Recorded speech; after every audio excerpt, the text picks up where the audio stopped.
heaven? No. It's Iowa.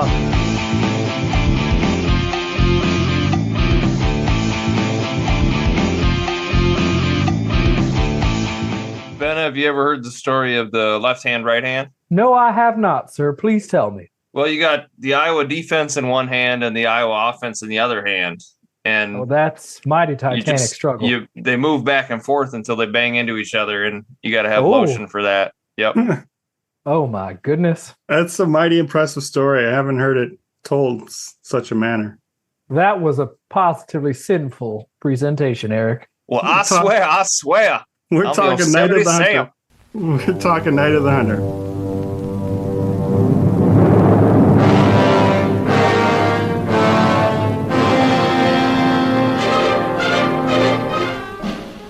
Ben never told you throw it in the river, did he? I can hear you whispering, children, so I know you're down there.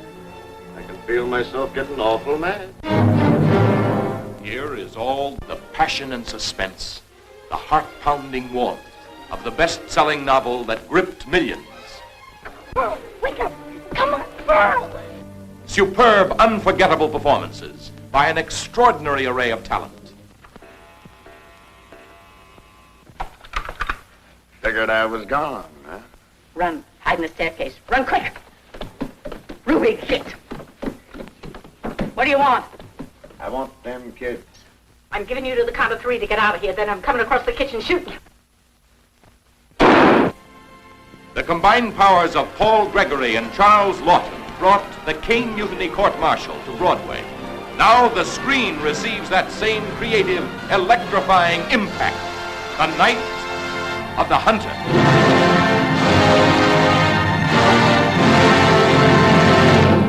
All right, guys.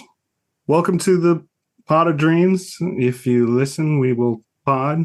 Crushed it. We're talking Night of the Hunter. So this is a movie from 1955 starring handsome Robert Mitchum as the antagonist and 2 bratty little kids as the protagonist. I shouldn't say that. I'm sure they were fine. They were precocious. Precocious. Thank you. So the story goes, the dad of these 2 kids robs a bank, murders 2 people in the way.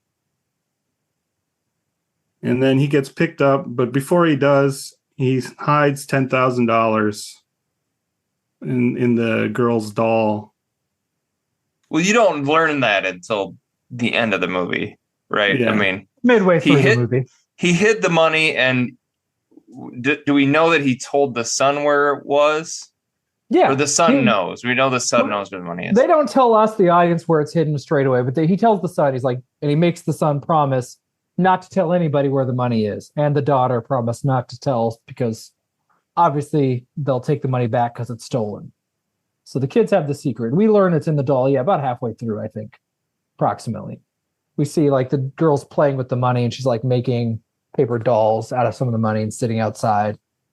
And then the bad guy finds out. What a stupid place to hide $10,000 just to start out. I mean, you guys have had little kids and have little kids, like putting a valuable in a kid's doll.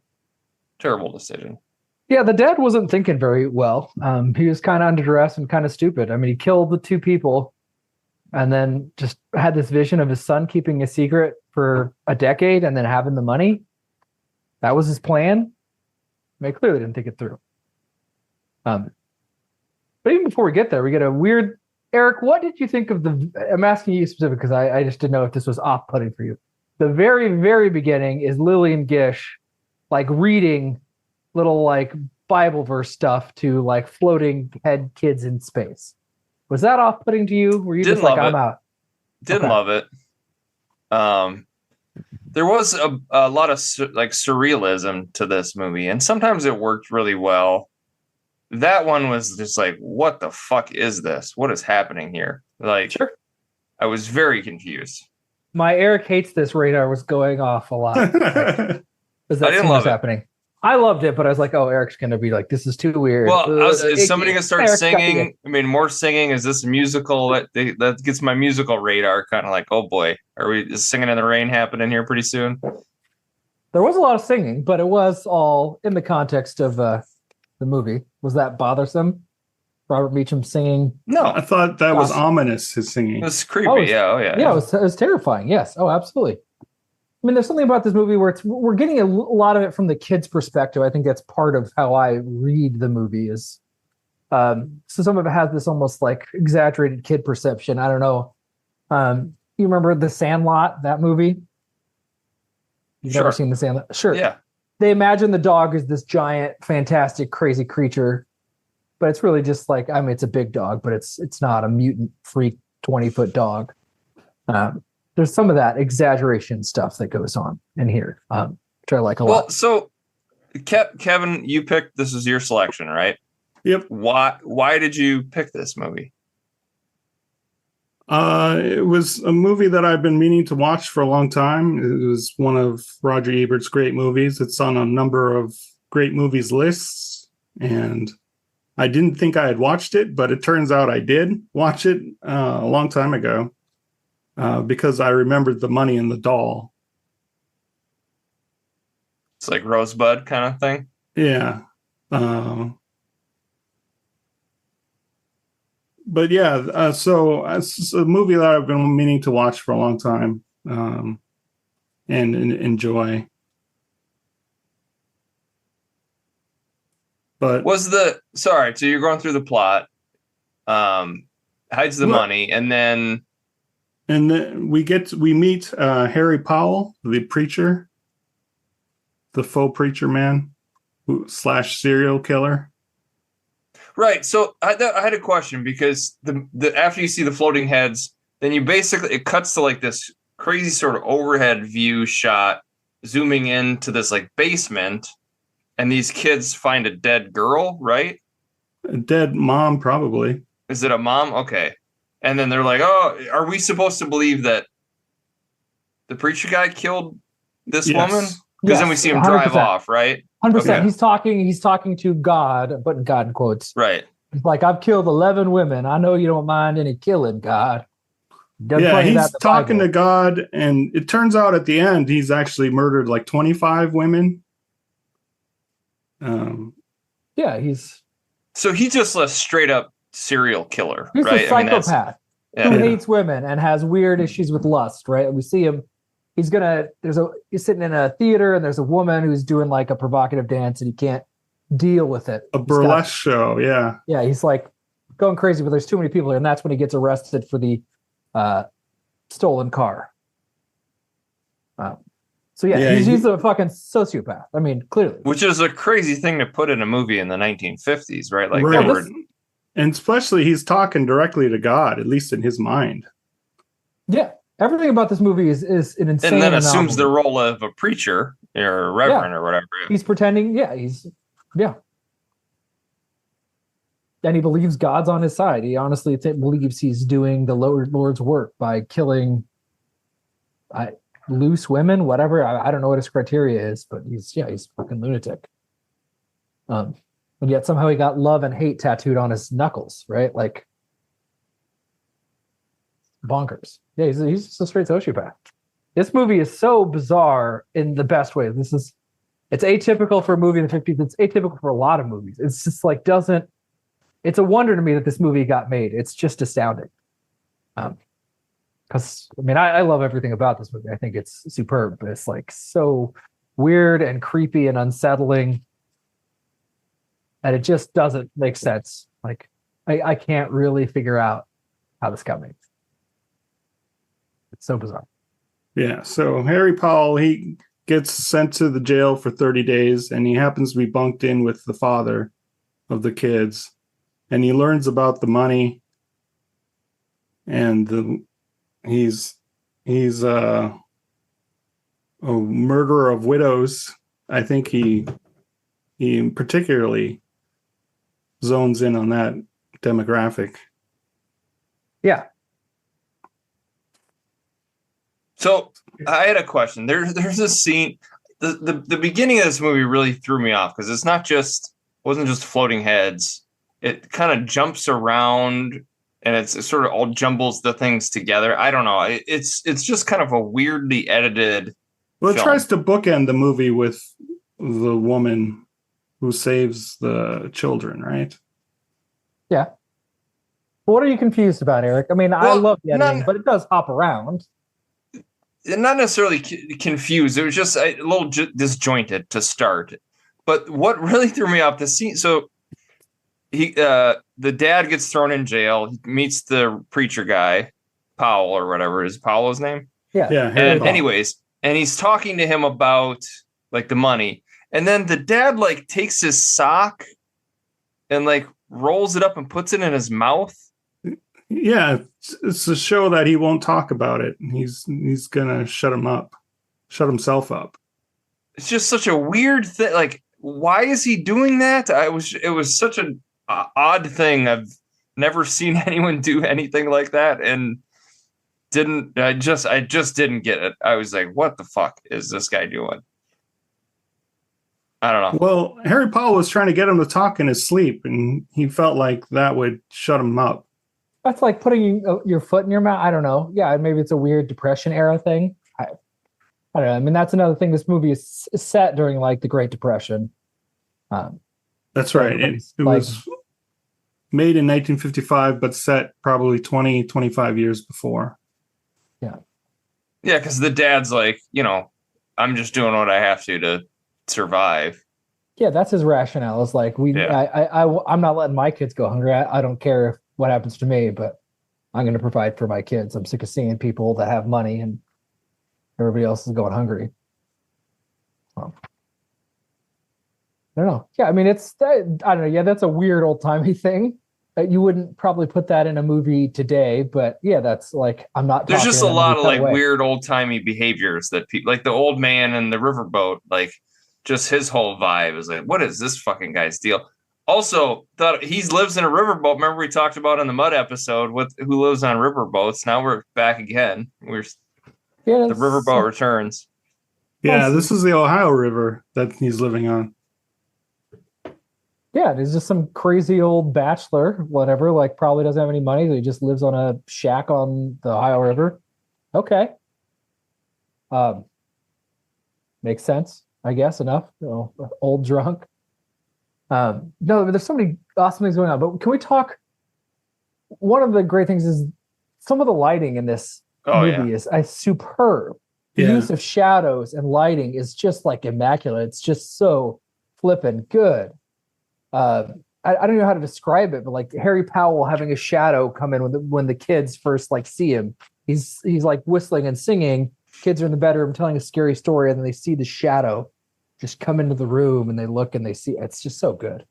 Yeah, and he's standing out on the street by the street light. Yep, just whistling and then looking in before he just walks along. I mean, there's just all these shots, and just the shot of Harry Powell walking along and singing on his horse down the road as the kids are sleeping in the barn. It's just, there's just so many of these that are just like immaculate, incredibly lit shots. Like, oh man, I don't think very many movies are lit this incredibly well anymore. Just like, oh. And then the other one I thought was really amazing is, so, I mean, skipping obviously plot stuff, but eventually Powell pretends to fall in love with the mom. They get married. And she kind of goes crazy. Her behavior also kind of really threw me off. But she won't tell him where the money is. Well, she doesn't know where the money is. Well, right. But she hears him trying to get the kids to tell, and then kind of realizes that's what his whole deal is. He's just coming here to find the money. And then he says she ran away, but he kills her. And there's like a shot where when the old guy sees the truck in the water and the mom is sitting there and her like hair's flowing. That was incredible. With the seaweed. Yeah. Oh, it's fantastic. I mean, it's an actual doll. It's like a work of art. Yeah. In 1955, how horrifying that must have been. And they linger it's like on some Tim Burton shit, or Wes Anderson, Well, I'm sure Tim Burton was, and I think the Coen brothers were highly influenced by this movie. Oh yeah, and I mean I love it because you see it first from the top of the water down, and then we get the shot in the water looking at it point blank. I mean it's just amazing. Yeah, it's just like this is. Yeah, I thought I read somewhere Stuff. the last line of the movie or something. Doesn't the mom say something about how the kid abides or the kids abide? Yeah, or yeah, something they like got That's- that from. yeah. They gave it to the dude. Yeah. Yeah, Oh yeah, children abide. This movie's all about the horrors that adults inflict on children, and the shit that kids have to endure, because nobody really cares about the kids except for the Lillian Gish character at the end. Everybody else just doesn't really care. But yeah, I mean, there's just so many uses of shadows and light that it's just, oh man, there are not many movies that do it this well. Just really, really good stuff, and all the weird. Just go ahead, Kevin. Sorry. Oh, and it's from a first-time director, Charles and Lawton. only. Yeah, I know. It's like, well, he the was movie didn't ripped make so money. bad for this movie. The reviews were terrible, and the crowds rejected this movie too. So he I mean, was. sometimes he was too early, I guess, for this kind of movie. It just they weren't ready for a movie this good and creepy and unsettling. I don't know if you were going to mention this, Ben, but this movie has a connection to Iowa. Did you see that on debuted in Wikipedia? Des Moines. I did. Oh yeah. Yeah. Yeah, I saw That that. was The the premiere film was in Des premiere. Moines, Iowa. The producer was born in Waukee, which is let's call it 10 minutes from where I live. I'm sure back then it was just like farmland only. It's a big, not even really suburb. It's too far out to be a suburb, but just a big place now. Yeah. Um, Yeah. The premiere was to raise money for the YMCA in his hometown, and there was a parade and a broadcast on the Tonight Show in lovely Des Moines, Iowa. Yeah. It's pretty wild. I can't imagine this movie playing well in Des Moines. I'm sure it didn't. I'm thinking of like the audience, like my grandma would have been, in her 20s in the 50s and would not have cared for this movie, nor my granddad. They just would not have been into it. It's like, I don't know. It's just too weird and creepy. I mean, because you got this mix of religion and like sexuality, because Robert Meacham is, when you talk about all-time great villains, I don't know where I'd rank him, but he's up there. This is a first-rate evil dude. He comes on, dressed as a preacher, talks like a preacher, but he oozes this like facade of knowing what he's talking about. But it's just all sexual charisma, really.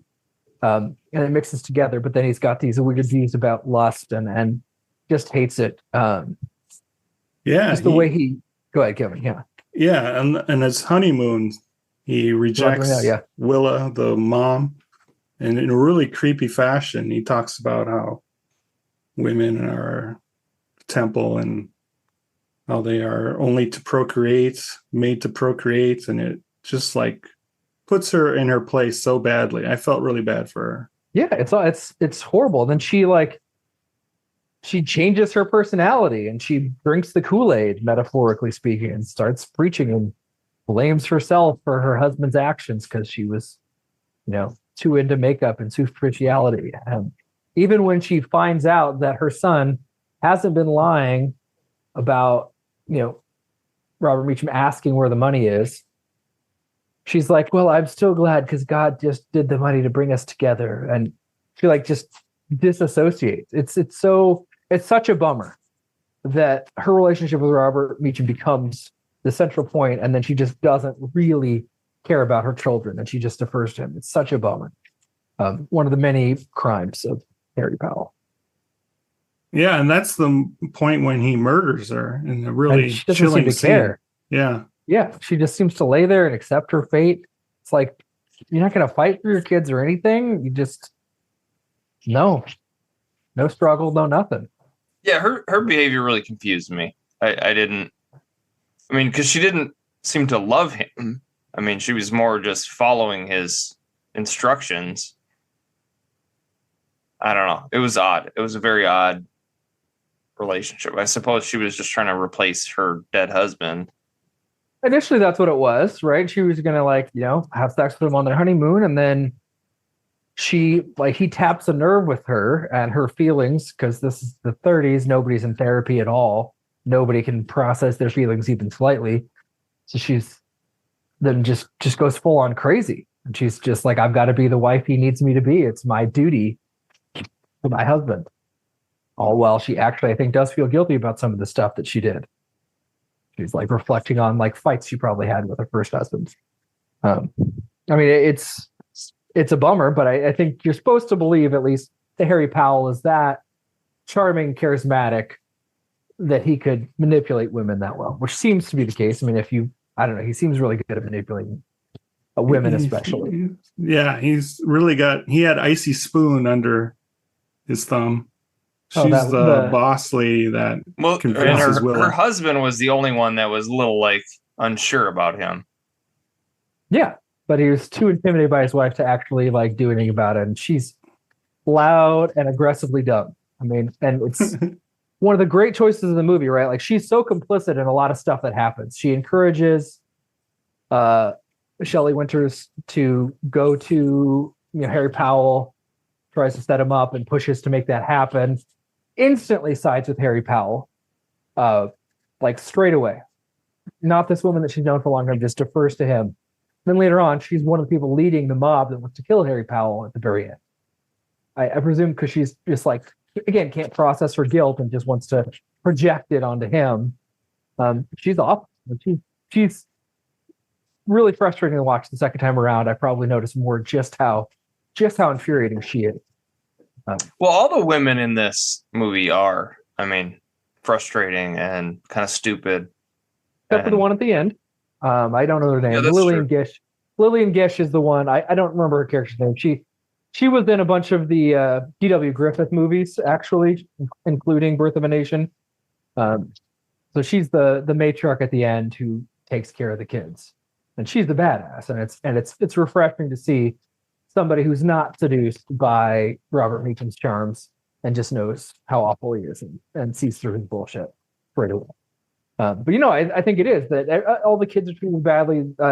Men don't really come off well. The women don't come off well. It's just all the adults just look awful. There's all this just stuff about just how awful parents are, and they might think what they're doing is correct, but they really just they don't see the kids at all. People don't listen to the kids, and the kids know this implicitly. You see every time. We haven't even really talked about the kids. John is the boy's name. John and Pearl. That's right. I think that's right. Yeah. John, I mean, he has to somehow keep the secret with a sociopath in the house, and he knows not a single soul will believe him about any of this stuff. His own mom doesn't believe him when he says he's asking me about the money, Mom.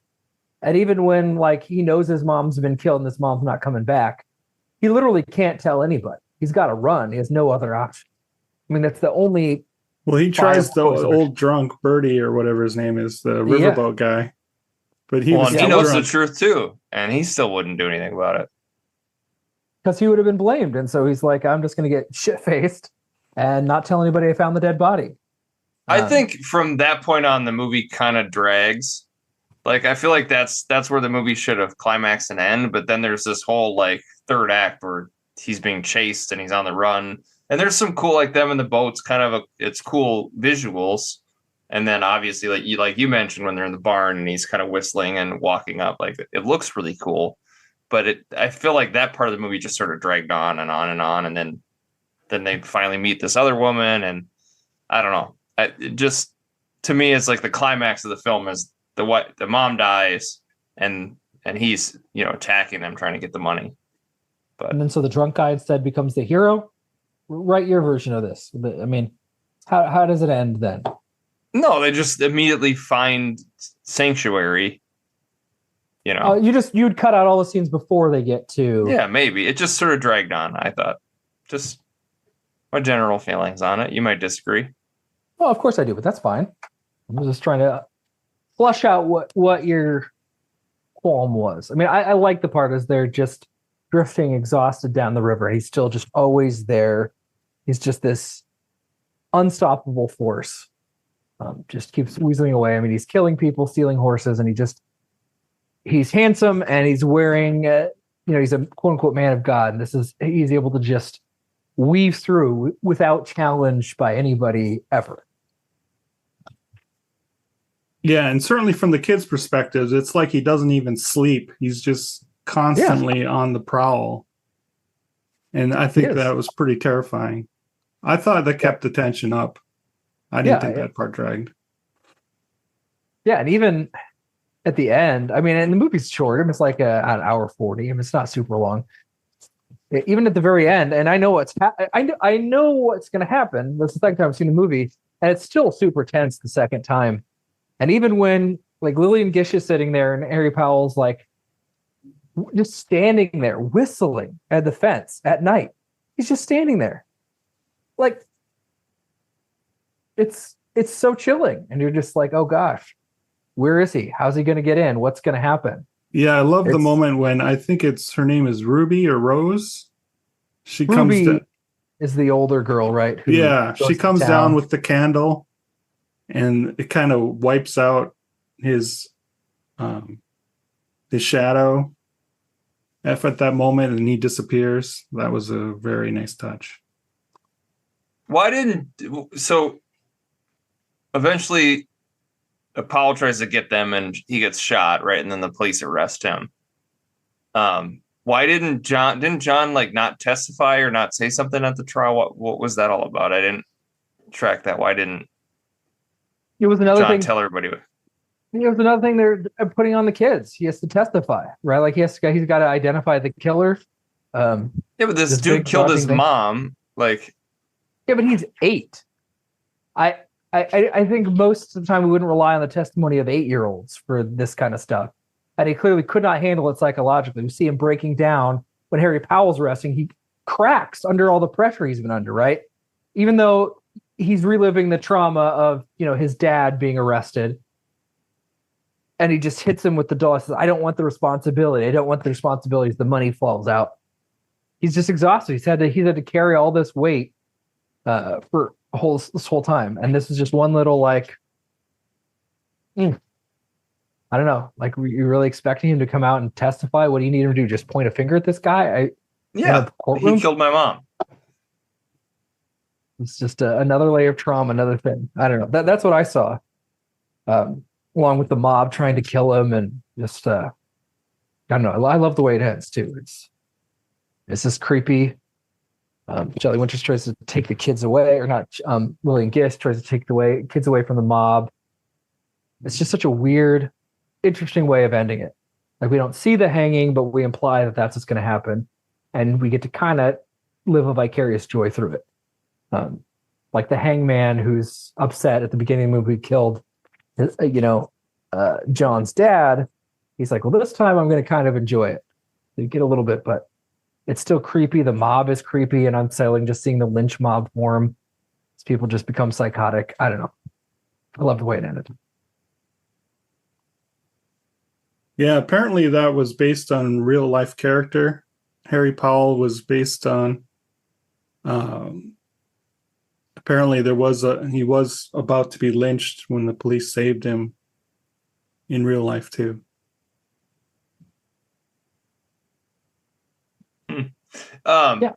Cape Fear, doesn't he have the love-hate on his knuckles too? Right? De Niro? Yeah. Cape Fear. And there's some great scenes in Cape Fear of him like just not doing anything, just standing, like sitting on the fence or whatever, and just leering in. Like very, some of those, very I thought of those similar. You guys remember Do the Right Thing with Radio Raheem? He had the knuckles love-hate on the knuckles. He gives the same speech.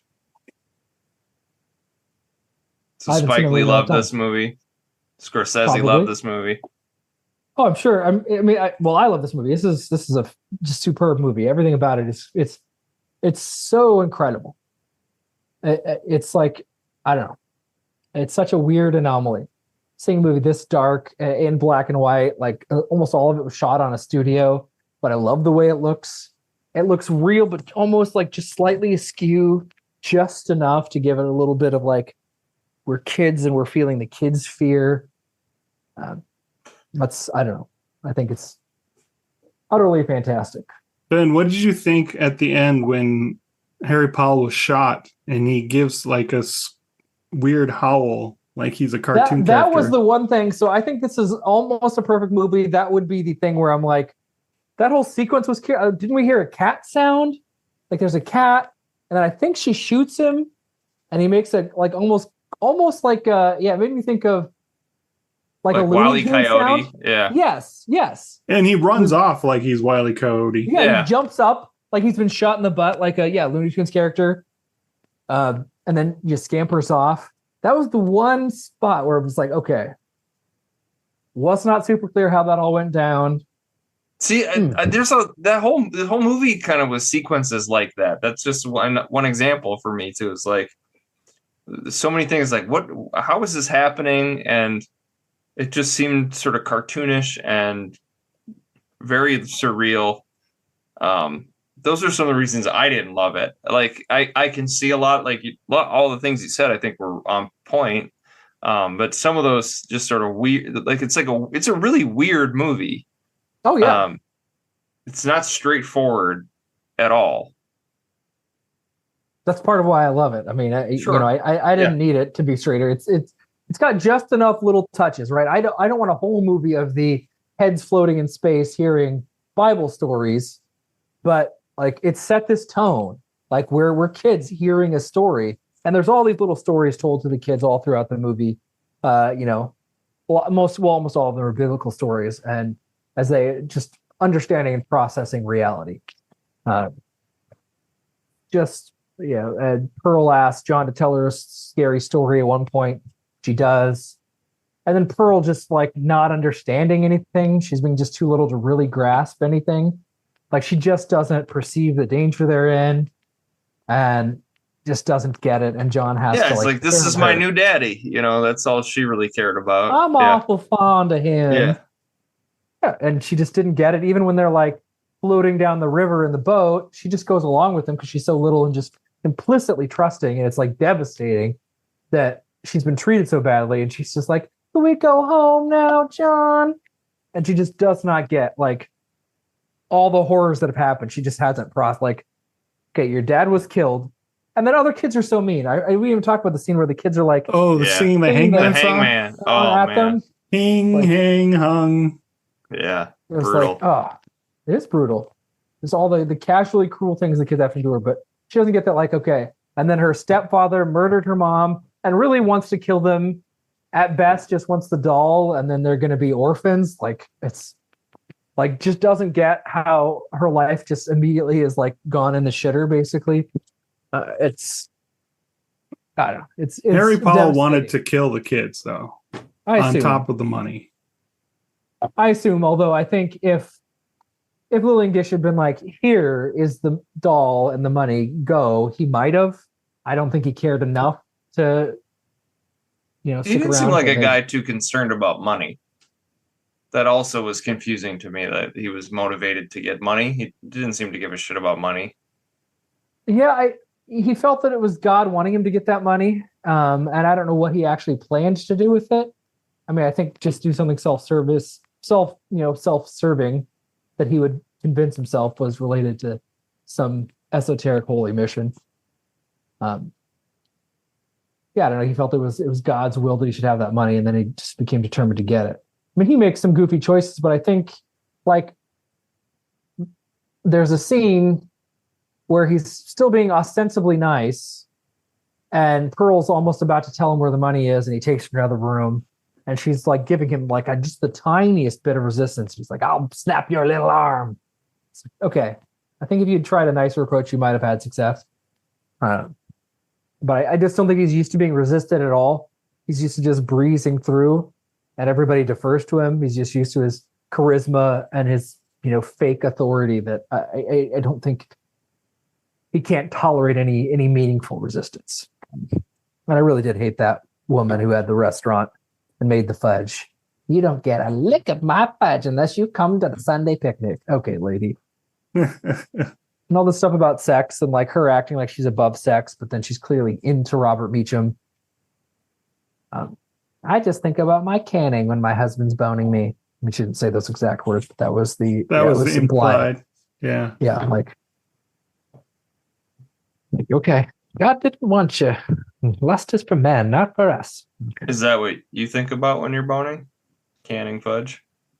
No, canning peaches. Only peaches. I didn't think about any other fruit, just peaches. Canning fudge sounds like a euphemism. It does sound like you're not having sex the way you want to have it, if you're thinking about canning fudge. But yeah, I don't know. I mean, this movie is so weird. I just look at this and like it almost doesn't feel like a movie that was made. It just like came out of the ether almost. It's just everything about it is wonderful and weird and different and like idiosyncratic. And I feel bad for Charles Laughton because he never directed a movie before, and he did an incredible job. He clearly had a lot of ideas. Yeah. He should have been able to direct more movies. I want to see more of what Charles Laughton would have directed, but this was it. This is all we got. I mean, superb, but it's like, what a travesty. Like, do you know when the sort of like reclamation of this movie happened or reevaluation? Because now it's like on the Sight and Sound top 50, I think, at least the AFI's top 100. It's considered one of the greatest movies ever. Is this like a recent, like in the 80s, 70s, 60s that people started loving it? I don't know. My guess would be in the 70s. That's when you had like all the new Hollywood and all the people that went to film school and grew up just loving movies their entire lives. Like the Scorsese's and Spike Lee's and those guys. Like, okay. Yes. Yeah. That's where it would have probably first gotten its revival. And as those guys became more prominent and people started like retroactively getting into stuff, I would guess that in the 70s it started, and it probably just grew from there. But I don't know. That's speculation. It could have been the 80s, but 70s, I think, when probably a lot of the revitalization stuff happened for some of these older, weirder movies that were unfairly dismissed. But yeah, it's just, it's basically like that scene in Back to the Future where Marty just goes really crazy and shreds, and everybody just looks at him like, your kids are gonna love it. You're not ready for that. Yeah, but your kids are gonna love it. Like this isn't where the scene was at, right? It's just too early. Like, Guns N' Roses couldn't have existed in the 1950s in their current iteration. They would have not have been accepted at all, I don't think. Wow. Way to talk to Eric level. That makes sense to me. So that's what I feel. But I don't know. I love this movie. I don't know what else to say other than it's immaculately shot. I love the editing. I love almost every little touch, every little weird oddity. The only thing I at all that brought me out of my reverie was not the initial confrontation, but the shot. It was like, oh, there was just, that wasn't well done. That was confusing and goofy at the same time in a way that didn't work. And maybe it's supposed to be, if I think about it, if I try to defend it, maybe we wanted him to look goofy because now he's finally confronted and actually stood up to his powers taken away, so then he becomes a buffoon. I don't know. I think that probably was what he was leaning towards, because he was just a human after all, and a lot of the movie was seen through the children's eyes. Yeah, I mean, I got some E.T. feelings from this, like they're processing reality from their perspective, or feeling their experiences in a way. That's why there's this little abstract in some senses.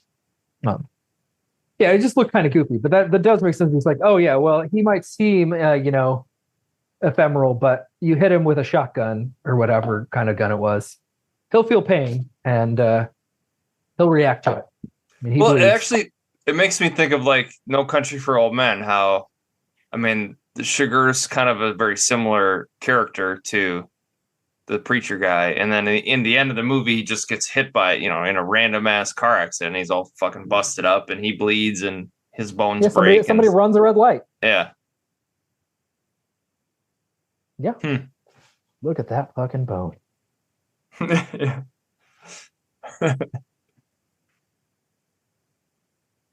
Huh.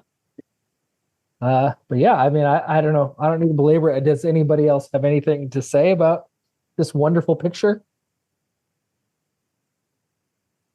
Well, Kevin, you picked it. Well, how did it live up to your impressions? I thought it was a very much like a nightmare of some sort, going through it in a most wonderful way. It was A most wonderful nightmare. Yeah. Because it was very surreal, like you were saying, Eric. And some of it didn't make sense. The actions of the people were at times confusing. But on second watch, I ended up watching this twice. On second watch, I understood more of Willa's path and the mom's path and what she was thinking and how she was traumatized by losing her first husband and tried to become what Robert Mitchum wanted her to be. And so her actions made more sense the second time around. So I see where you're coming from on how she was weird, but it all made more sense upon second viewing. So I really enjoyed the movie. I enjoyed it more the second time I watched it, which is interesting. Yeah, it is that kind of movie though. I mean, I think I liked it more this time than the first time I watched it, even though it was a long time ago. It's like, oh man, this is fantastic. I'm with you. Yeah. It's not a perfect movie, so I'm giving it 4.5 stars. But that really tickled Ben's fancy. Yeah, he's losing it. Twister, 5 out of 5. Perfect movie. Flawless. Night of the Hunter, not perfect. It's a different kind of movie. I would give this 3 stars. I knew it's got too much weirdness in it. You're just off put by weirdness. It's generally just. I think like you guys are saying. I think if I watch it again, and I think I would understand. So I spent a lot of time trying to figure out what the preacher guy's deal was. Like what is he? Because I wasn't totally clear on whether or not we're supposed to believe he's this monster. Oh, the whole movie. Like, I mean, I guess there's an illusion that he maybe killed a woman, and then he talks about killing somebody. But like, he talks about killing, like he loses count of how many women he's killed, is what he was talking about. It's not ambiguous that he's awful. I understand that it's a little weird how the movie portrays it, but it's pretty clear he's a sociopath serial killer. From the talks to God.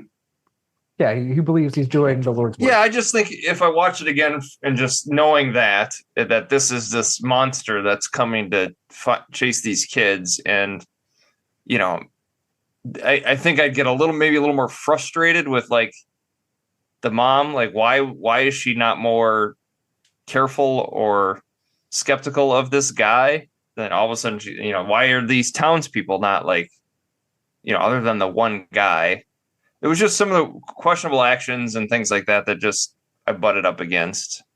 Well, he came talking. He knew the right scripture to quote. He hit all the right buttons. This is really impressive to that lady who made the fudge. Couldn't have said it better myself. Really, that wasn't all that impressive. All he did was kind of arm wrestle himself. This is a weird thing to do. It was just odd. Even the kids are like, who the fuck what's this fucking guy's deal? Even the little kids are skeptical of what's going on here. Well, when you're as pretty as Robert Mitchum is, people will, think you are a lot more impressive than you are. I mean, that's clearly part of it, is his sexual charm mixed with his psychosis. I think it's probably the movie wanted to be darker and scarier and like really delve into that, but they probably couldn't, right? There's probably in the 50s, weren't there some rules on what they can and can't show and what they can and can't say? Code was on the way out. I don't know how much of it was left in the 50s, but yeah, there were limitations on them, but to me, I didn't need it to be more graphic and explicit. Maybe that's what Charles Laughton wanted to do, but I like that it was parts of it were impressionistic and implied. I thought that worked super well. I thought there was just too ambiguous for a lot of it. I wasn't sure. As I said, I think if I watched it again, like you said, Kevin, second viewing it, knowing sort of exactly what the beats are supposed to be, I might enjoy it more. If you watch the second time, then yeah, I don't think you'll be. I don't know. It's not very ambiguous, really. At least the second time, yeah, it's pretty straightforward. I think what's going on. There's not a lot of mystery. It's just everything about it is weird because you see an older movie and you just kind of expect it to go a certain way, and oftentimes they do, but this one it's just off. It's just slightly Yeah. like this is a 50s movie, and this is like this. It's not way off, but it's like and it doesn't quite click. I mean, how many way. other movies, like I mentioned, Cape Fear, where the like star of the movie, who's in the movie the most, is like an awful serial killer guy who is only out for evil, to do evil. I mean, Hannibal Lecter, but Hannibal Lecter is hardly in the movie. Yeah, he's not in the movie. He's not like in the movie 80% of the time, or whatever, 60, 50, whatever it is. Yeah, there aren't many. You're right that like the out and out star of the movie is the bad guy. But he's on the posters. He's one of the. There's selling no points of the redeeming quality about him. He's just pure evil, basically. correct. And the good versus evil, he would, if you're looking at it that simply, he is straight up evil, and good. And then this is where you could take another one, like good wins in the end, right? Good does this, the evil in the end. He's just pure evil. He's awful. Yeah. There's just not a lot of movies like. I mean, a movie about like Jeffrey Dahmer. Well, basically. like you were saying, No Country for Old Men. It's kind of the same way. That's true. You have this unstoppable force. But he's not out for. I mean, he does evil, but he has like a reason. You know, he's crazy and psychotic. What his reason is. So is But you still have Tunnel. you still have Brolin on the other side, who's presumably the hero. He's just trying to get away with the money. I suppose you have the little kids in this. I think there's a lot of that. I know that you're saying this. The kid's the oppositional force in this one. John, the 8-year-old, doing everything he can to outwit him at every step of the way as best he can, even though he's smaller and nobody believes him. And now that you're saying that, there's a ton of similarities, really, with No Country. And Robert Reacham has his own reason. Like, he thinks he needs to punish the whores, basically, right? Like, women that are having sex for fun upset God, and I need to punish them by killing them. That's his psychotic reasoning. It's insane, and he's got some serious fucked up shit in his head, but that's what he thinks he's doing, right? Yeah. But I don't know. This is a 5 out of 5 movie. This is utter. I mean, yeah, there's technically a blemish, but this movie is fantastic. I think it holds up incredibly well. It's like timeless and ephemeral. It's superb. Strong recommend for me. Absolutely worth a watch. I like that phrase, timeless. It really is. It's just like there's virtually no movie that's exactly like it. This in terms of content, aesthetics, from the era ever, and there never will be a movie just like it. It's just that you could never quite recreate the perfect circumstances for this movie existing. It's just fantastic. This movie's almost 70 years old. Yeah. And you only gave it 3 stars, but I will say this on the Eric doesn't like old movies very much scale. That's not horrible. It's pretty good that it's a fresh review from Eric Lane, even though it's 3 stars of movie from 1955. I'm taking the wins where I can. Or you're saying it is bad? I should be. No, I didn't hate it. I butted up against a few aspects, which I think. But there was a lot to admire about this film, right? Oh yeah, for sure. Yeah, some of the visuals, like there was this. I think the scene where is he in the bedroom and you see the big giant peak of the house and he's sort of standing next to the bed and there's all just the shadows. Yeah, and he's about to murder. Yeah, it's crazy. I mean, just the shot of Willa in the river. Yeah, that is all-time classic. I think Guillermo del Toro's. He said something like he's been trying to imitate that his whole career and he hasn't. It's like one of the best dummy he didn't do that in mannequin Shape dolls. of Water. No, he didn't. He failed to do that. When they're fucking the squid person in the tub, you don't think that's the same? I honestly, I don't even know. This might be one of the best dummy dolls ever put to film. I mean, it is so good. mean, it's not CGI. They literally built just like a duplicate, and it looks great. I mean, they like look right at it, and if it looked shitty, it would be glaring, but it looks great. I don't know. Yeah. It's fantastic. It's like, goodness gracious, what a shot. But yeah, I recommend if you haven't checked this out, it's on Amazon Prime. It's really good. I don't think you're gonna be bored. It's tense, suspenseful. It's great. Yeah, can your fudge and watch The Night of the Hunter. What's with the title? The Night of the Hunter. Is he the hunter? What do you think? It doesn't Eric? take place over a night. It's a series of nights. I suppose that he chases them that one night. I don't know. So I don't think it's a very accurate title for what this movie is. Okay. That's No fine. Country for Young Children, maybe? Oh, look at this.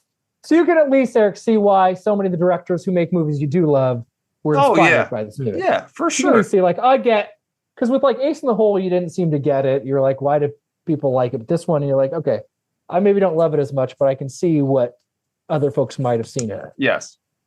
Okay. I'm not disagreeing with anything you guys are saying. Like, I think you're correct. I just didn't.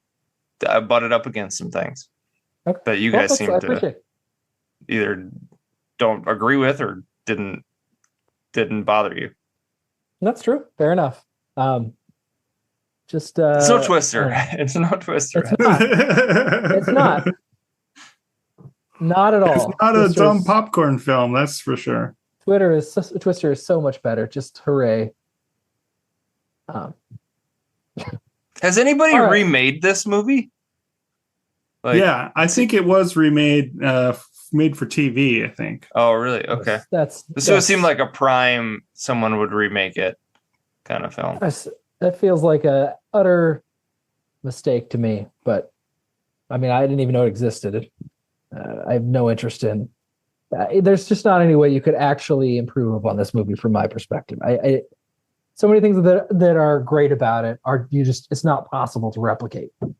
Yeah, you need someone like Robert Mitchum to be both creepy and so charismatic. You don't think like Daniel Day-Lewis could pull that off? I bet he could. If you're saying like, I would be more likely to watch it if you cast Daniel Day-Lewis as the menacing preacher Harry Powell, but it's not just Robert Mitchum's performance. Robert Mitchum is perfect. He's perfectly cast. He's like more classically handsome than Daniel Day-Lewis, but it's everything. It's like this movie is a product of the 50s, but it transcends the 50s. So much about how it's made is just not how anybody would make the movie in 2024. They couldn't replicate the magic. I don't know the kid actors. I don't know anything about them. Were they in other movies? I don't know. The little girl really impressed me. I was like, how are they getting this little girl to say these lines and act this way? They feel like just the actual little, like they don't. They probably treated the kids terribly. Like they probably like smacked them. They work 20 hours a day. Yeah, sure. Well, fine then, but that's there's another thing you can't replicate anymore. Like they just found some little kids treated them So you're badly. pro abusing children on movie sets then? Yes, I think we should roll back any child labor laws and kids should be able to abuse for whatever art. Yeah, I don't care. No, of course not. But this movie exists and we're speculating about how the kids were treated anyway. The movie exists and you're just not going to be able to recreate that. It's incredible. Love this movie.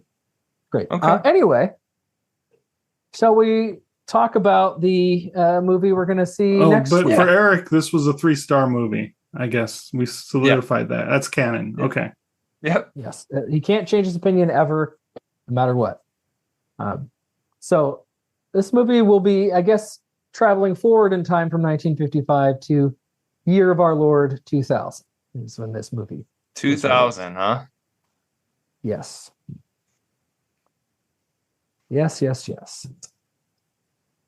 So let me give you Can I so make it's a nominated- guess? Go ahead. Gladiator? It is not Gladiator. Oh. That would be on point. I don't know when the new one comes out, but no, it's not Gladiator. This fall? Yeah, it's coming soon. But Is it a remake or Gladiator 2. a sequel? it's an sequel? actual sequel. Yeah. Is old fat Russell Crowe? No. No. Spoiler. I Denzel don't, have you seen Washington's- Gladiator? Unless Russell Crowe Maximus comes back as a ghost. No, Denzel Washington is like the emperor or whatever, and then Pedro Pascal is I think the lead. No. Okay. Wrong. No? I can't think of the guy's name. He plays the Maximus's. Well, it's here. So Joaquin Phoenix's nephew. Okay. Oh, so his he's an sister's antagonist. He is the star of the movie, and he's played by Paul Mescal, I think is his name. Oh, okay. So he basically plays the new Maximus. Okay. Anyways, sorry, not Gladiator. Yeah, so we're talking a lot about Gladiator, which is not the movie we'll be watching. This movie was nominated for 2 Golden Raspberry Awards, for Worst Remake or Sequel and Worst Supporting Actress. So these are 2 Golden Raspberry Awards it was nominated for. So it's a remake and a sequel. It's either a remake or a sequel. It's one of those two. That's the category. Are we talking? Is it a Matrix film?